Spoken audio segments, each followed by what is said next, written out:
नमस्कार मु आपणकर स्वराज पुणी आपण मानक स्वागत करुच्ची आमर ये चैनल प्रकृतिमा को। तो जो मैंने नुआ आसी से मैंने सब्सक्राइब करंतु एवं लाइक आउ शेयर करंतु जदि वीडियोटी भल लगिला देन तेरे कमेंट रे हमको मध्य जणांतु। तो एबे मु आपनको स्वागत करी आमर यही जो सीरीज चली अमरनाथ सीरीज चली अमरनाथ भ्रमण विषय जो सीरीज तार आगामी वीडियो को मुझे स्वागत करुच्ची। तो ये आम जदि पूर्व कथा कहूँ आम पहलगांव कैंप विषय चर्चा कर सारीचे। पहलगांव कैंप रे कौन सब सिस्टम रही केमी कौन प्रस्तुति रही तार सीनेरी कौन रही सब आम कथा हो सारीचे।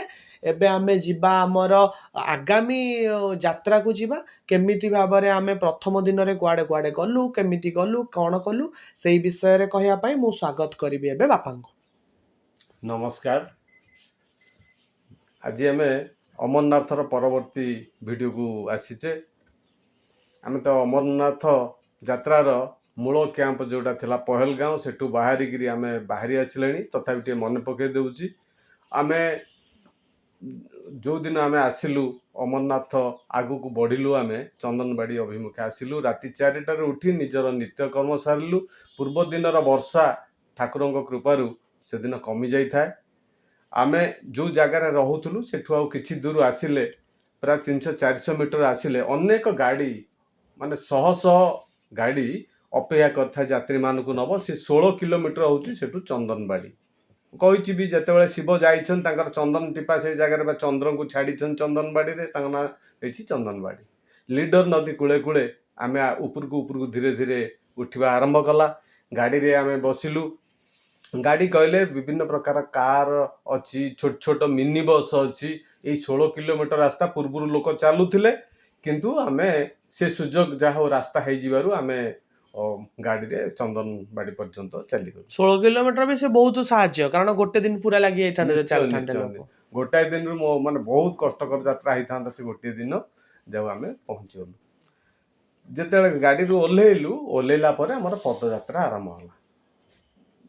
माने जीवु कौट शेषनाग आमर लक्ष्य रही राति आम शेषनाग रे रहणी करूँ। से गोटे शिविर हम आसी गोटे पहाड़ गोटे उच्चतम पहाड़ आ मझिरे पड़ो पिसु पहाड़ जो पिसु पहाड़ पिसु टॉप कहती पिसु पहाड़ से पिसु पहाड़ पाई हेले ही आम शेषनाग जावाक पड़ो।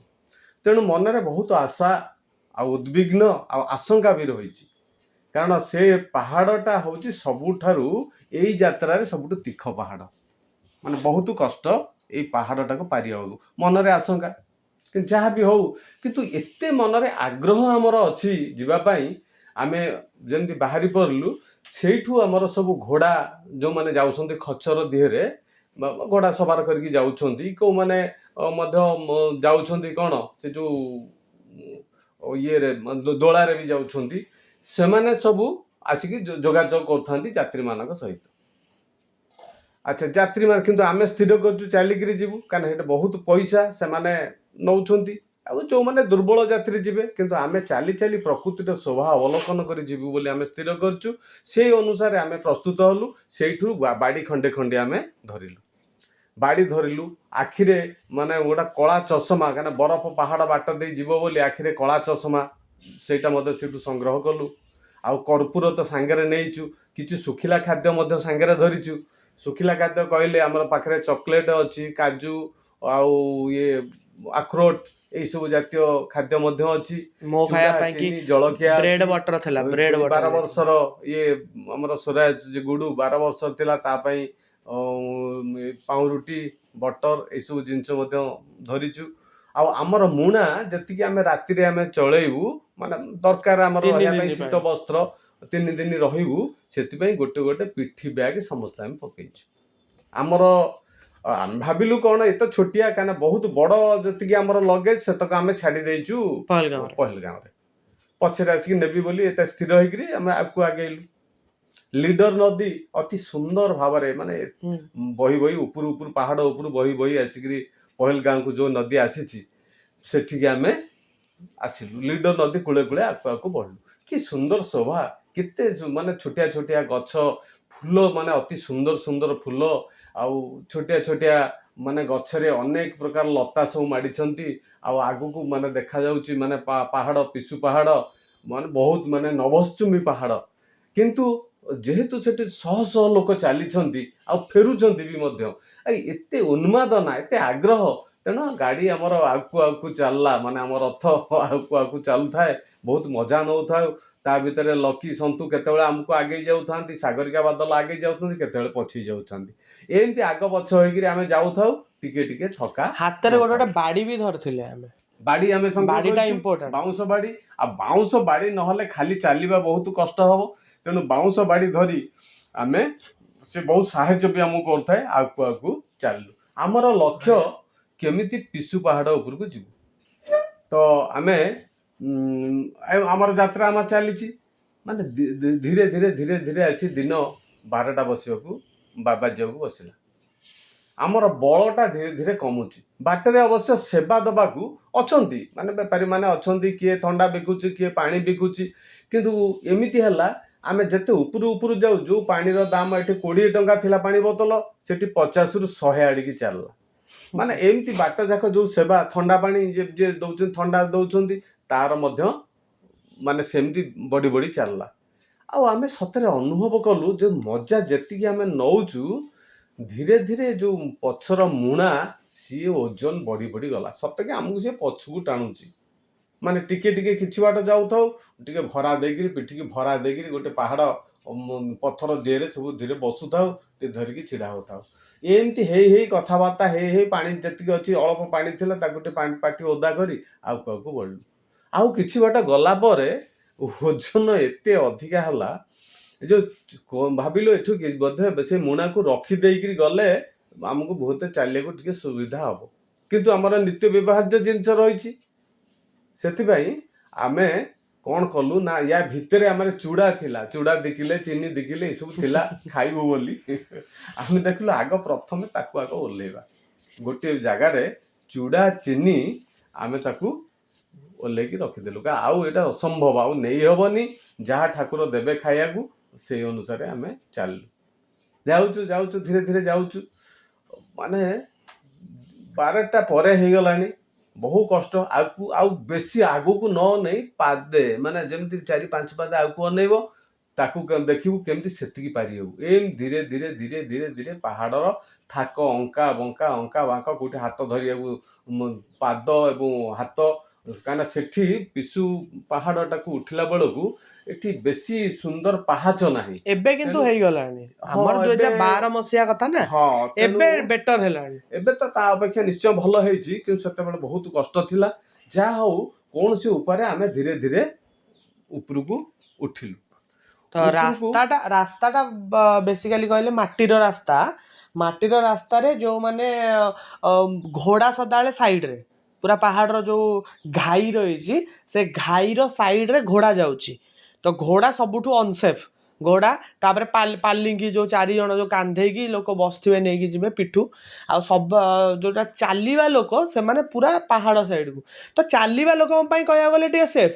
ଘୋଡ଼ାରେ ଯେଉଁମାନେ ଯାଉଥିବେ ତାଙ୍କୁ ତ ଭାରି ଡର ଲାଗିବ ଘୋଡ଼ା ପୁରା ରାସ୍ତା ତଳକୁ ପୁରା ସାଇଡ୍ରେ ପୁରା ଧାରେରେ ଯାଉଥିବ ତ ଆମକୁ ମଧ୍ୟ ସତର୍କ ହେଇକି ଯିବାକୁ ପଡ଼ିବ ଯଦି ଟିକେ ଅସୁବିଧା ହେଲେ ଦରକାର ବେଳେ ସେ ଘୋଡ଼ା ପେଲି ଦେବ ତେଣୁ ସେଇଟା ବି ଭାରି ସତର୍କ ହେବାକୁ ପଡ଼ିଥାଏ କାହିଁକିନା ସେ ଯେଉଁ ରାସ୍ତାରେ ଯଦି ତଳକୁ ଥରେ ଖସି ପଡ଼ିଲ ତାହେଲେ ବହୁତ କଷ୍ଟ ମୁଁ ବି ଦେଖିଛି ପିସୁ ପାହାଡ଼ ସେ ତଳକୁ ଅନେଇଲା ବେଳକୁ ଗୋଟେ ଜଣେ ଦେଖେଇଦେଲା ତାହେଲେ ଦେଖ ଗୋଟାଏ ଘୋଡ଼ା ପଡ଼ିକି ମରିଛି ତଳେ ପଡ଼ିଛି ତେଣୁ ସେଇ ଯେଉଁ ଜିନିଷ ଆଉ ପିସୁ ପାହାଡ଼ର ଆଉ ଗୋଟେ ଜିନିଷ ରହିଛି କ'ଣ ସେଠି ଦେଖାଯାଏ ଅନେକ କହିଛନ୍ତି ଆମେ ଅବଶ୍ୟ ସେ ଅସୁବିଧାରେ ପଡ଼ିନୁ ଗୋଟେ ପ୍ରକାର ମାଛି ସେଠି ବିଷାକ୍ତ ମାଛି ସେଡ୍ସି ବୋଲି ଗୋଟେ ବିଷାକ୍ତ ମାଛି ସେ ଅଞ୍ଚଳରେ ଦେଖାଯାଆନ୍ତି ସେ ମାଛି ଯଦି ତମକୁ କାମୁଡ଼ି ଦେବେ ତାହେଲେ ଯାହା ତ ଦେହ ଯନ୍ତ୍ରଣା ହେବ ଏପରିକି ମଣିଷ ମୃତ୍ୟୁ ମୁଖରେ ପଡ଼ିବାର ମଧ୍ୟ ସମ୍ଭାବନା ରହିଛି ତେଣୁ ସେ ମାଛି ସେଇ ଅଞ୍ଚଳରେ ପ୍ରାୟ ଦେଖାଯାଆନ୍ତି ଯାହା ହଉ ଆମେ ସେମିତି ବିପଦରେ ହେଇନୁ କିନ୍ତୁ ଯେମିତି ଆମେ ବହୁ କଷ୍ଟ କରି ପ୍ରାୟ ଦିନ 2ଟା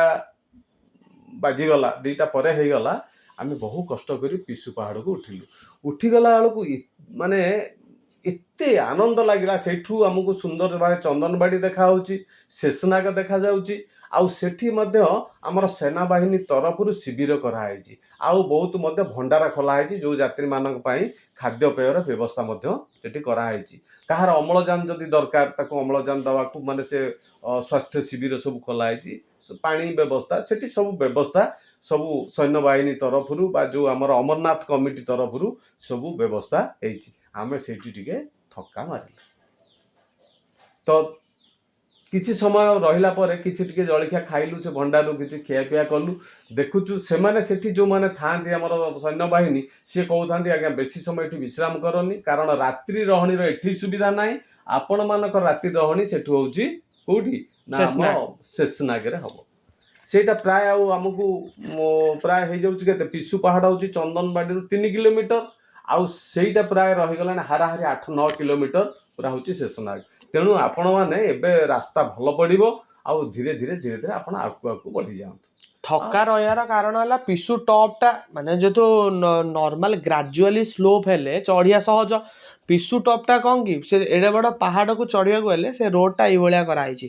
ପୁରା ଫାଷ୍ଟ ଉଠିବ, ତାକୁ କାଟିକି ନେକ୍ସଟ ଉଠିବ, ଏଇଭଳିଆ କରିକି ଏମିତି କରିକି ପାହାଡ଼ଟାକୁ ପୁରା ଉଠେଇଛନ୍ତି। ତ ସେଥିପାଇଁକି ଉଠାଣିରେ ଭାରି କଷ୍ଟ, ମାନେ ସେଇଠି ଅଧା ଦିନ ପ୍ରାୟତଃ ପିସୁ ଟପ୍ରେ ହିଁ ଲାଗିଗଲା। ପଳେଇଯାଏ। ତ 3 କିଲୋମିଟର ପାଇଁ ଅଧା ଦିନ, ପୁଣି ଆଉ ଅଧା ଦିନରେ ଯିବାର ଅଛି ପୁଣି 8 କିଲୋମିଟର। ଆମେ ଆଗରୁ ବି ଶୁଣିଛୁ, ଅନେକ ଯାତ୍ରୀ ବି କହନ୍ତି, କହିଲେ ଅନେକ ଯାତ୍ରୀ ସେମାନେ ପିସୁ ଟପ୍ରୁ ତଳକୁ ଫେରି ଆସନ୍ତି। କିନ୍ତୁ ଯେତେବେଳେ ଉଠିଗଲୁ ଉପରକୁ ଏ ଆଶା ଆସିଗଲା ଯେ ଆମେ ନିଶ୍ଚିତ ଭାବରେ ଅମରନାଥ ଚାଲିକି ଯାଇପାରିବୁ। କାହିଁକିନା ସବୁ ପ୍ରତିକୂଳ ମନ୍ତବ୍ୟ ଯାହା ଦେଉଥିଲେ, ଆଉ ଏପଟେ ସାହସ ଆସିଗଲା, ଆଗକୁ ଆଗକୁ ବଢ଼ିଲୁ। ଠିକ୍ ତଳକୁ ଆମେ କିଛି ସମୟ ଗଡ଼ିଛୁ, ହଠାତ୍ ଗୋଟେ କଳା ହାଣ୍ଡିଆ ମେଘ ଦେଖାଗଲା। ସେତିକି ବେଳେ ଆମେ ପାଖରେ ମଧ୍ୟ ସବୁ ବାଟରେ ଅଛନ୍ତି ସବୁ ଜରି ଯେଉଁ କ'ଣ ଆମର ଯେଉଁ ରେନକୋଟ ବା ବର୍ଷାତି ସବୁ ବିକ୍ରି କରୁଥାନ୍ତି, ତାଙ୍କୁ ଆମେ ଗୋଟେ ଗୋଟେ କିଣିଲୁ, ଦେହରେ ପିନ୍ଧି ଦେଇଛୁ। ଠିକ୍ ପିନ୍ଧି ସାରିଲା ଧଳା ଜରି ହର ହର ମହାଦେବ ଲେଖା ହେଇଛି। ମହାଦେବ। ତ ଜୟ ଅମରନାଥ କି ଜୟ କହି ଆମେ ଆଗେଇଲୁ। ତା ଭିତରେ ବର୍ଷା ହେଲା, ବହୁତ ବର୍ଷା ହେଲା, କିନ୍ତୁ ଆମର ଆଉ ଅସୁବିଧା ନାହିଁ, ଯେହେତୁ ଆମ ପାଖରେ ଜରି ବର୍ଷାତି ପିନ୍ଧି ଦେଇଥିଲୁ। ଏମିତି ହେଇ ଆଗରେ ମାତ୍ରେ ବର୍ଷାରେ ଆମେ ଆଗକୁ ଚାଲିଲୁ।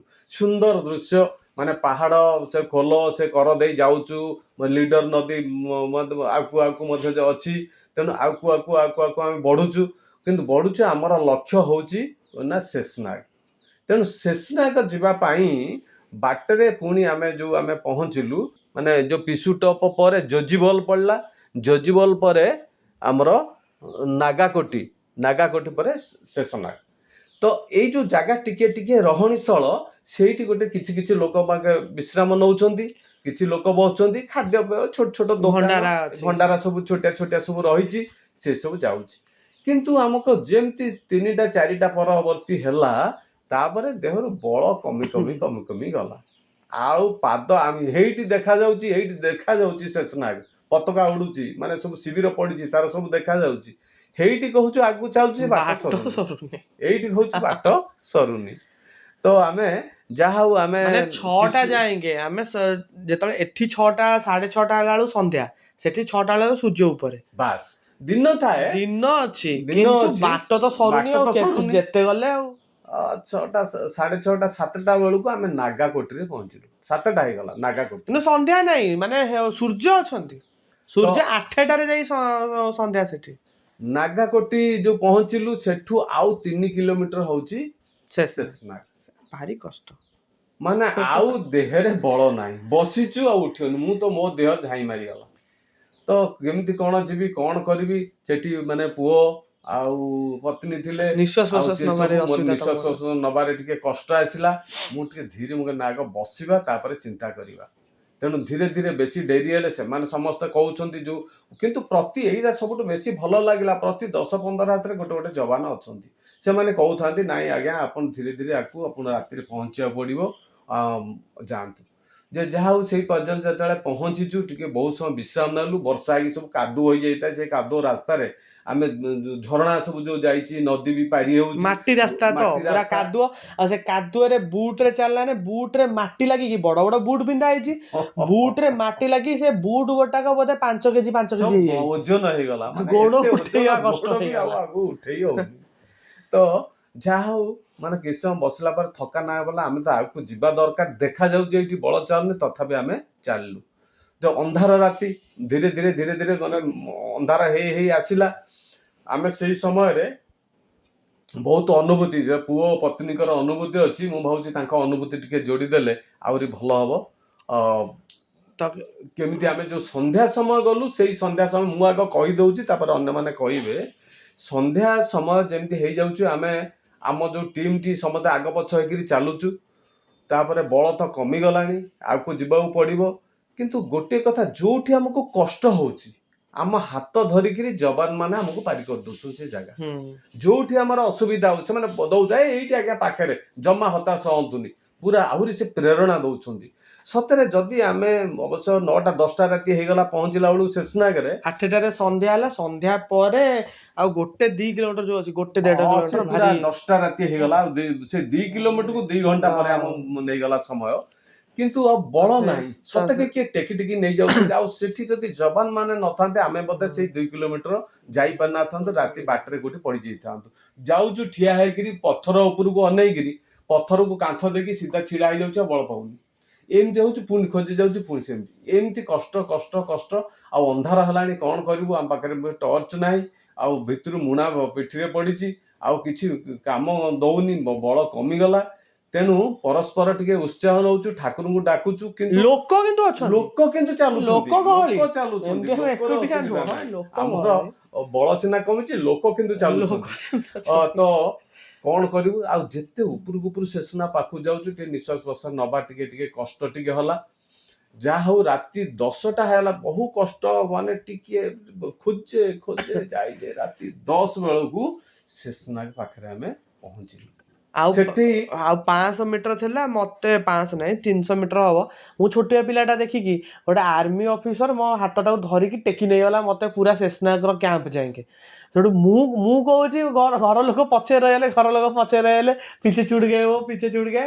ସିଏ କିନ୍ତୁ କହିଲେ ଚଲୋ ଚଲୋ ତୁମେ ମେଲେ ଚଲୋ यहाँ से। ସିଏ ଭାବିଲା ଯେ ଛୋଟ ପିଲାଟା କେମିତି କ'ଣ କରିବ। ସେଠୁ ମତେ ନେଇକି ଗରମ ପାଣି ଦେଲା ଫାଷ୍ଟ ଯାଇ କ୍ୟାମ୍ପରେ, ସେ ଯୋଉ ଭଣ୍ଡାରା ଥିଲା। ତାପରେ ଗରମ ପାଣି देला ପରେ ମୁଁ କହିଲି, वो तो पीछे छूट गए ना, ओ पीछे रह गए तुम्हारे फैमिली। मैं हाँ, तो मैं पीछे चलता हूँ, ठीक है, मेरा अभी मैं थका नहीं हूँ, चला जाऊँगा। पुणी पछुକୁ ଆସିଲି, ବାପା ବୋଉ ହେରିକା ଧୀରେ ଧୀରେ ଧୀରେ ଧୀରେ ଆସୁଥିଲେ, ସେଇଠି ଏକାଠି ହେଲୁ। ସେଇଠି ଠିକ କଲ ତମେ ଇଏ ନା ଟେଣ୍ଟ, ବାସ୍ ଏ ପୁରା ଏଇଟା ବିଗିନିଂ ଆମେ ରେ, ଷ୍ଟାର୍ଟିଂ ରୁ, ତ ଆଉ ତ ଯିବାକୁ ବଳ ନଥିଲା।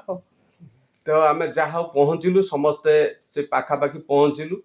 ତା ପରବର୍ତ୍ତୀ ଆମେ କେମିତି ଆମେ ଶିବିର, ସେ ବିଷୟ ତ ଆଲୋଚନା ଆମେ କରିବା। ତ ଏଇ ଭିଡିଓଟା ମୁଁ ଭାବୁଛି ଆମେ ବହୁତ ଇଣ୍ଟରେଷ୍ଟିଂ, ମାନେ ୟା ପରବର୍ତ୍ତୀ ଏତେ ଉତ୍ସାହଜନକ କଥା ରହିଛି। ମାନେ ବରଫ କେମିତି ଆମେ ଆସିବ କଟେଇଲୁ ଆଗ ଭିଡିଓରେ, ସେଠି, କେମିତି କାରଣ ସମୟରେ ଶେଷନାଗରେ କେମିତି ରାତିଟା କଟିଲା, ଶେଷନାଗ କ'ଣ, ଆଉ ସେ ବିଷୟରେ ମୁଁ ଭାବୁଛି ୟା ପରବର୍ତ୍ତୀ ଆମେ ଆଲୋଚନା କରିବା।